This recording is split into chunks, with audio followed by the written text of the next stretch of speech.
DSK Sports мәліметінше, Лукас Пакета Бразилия құрамасының әлем чемпионаты 1026 іріктеу матчтарына шақырту olмайды.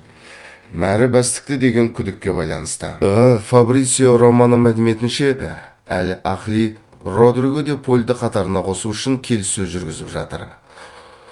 Клубы тағы бір жартылай қорғаушы іздеу үстінде тері. Андрей 21 жастағы Франция ұлттық құрамасының бас бапкері болып сайланды.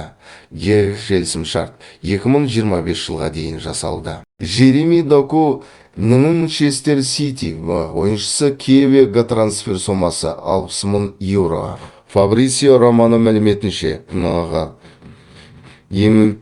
бір шабуылшы сатып алуда қарастырып жатыр. Бірақ клубтың Ришарлисонға көңілі толады. Ришарлисон өткен маусымда апылды. 27 матч өткізіп 1 гол соққан. Манчестер Униедпен Мария Пшы жартылай қорғаушысы Марко Вераттиге қызығушылық танытып жатыр.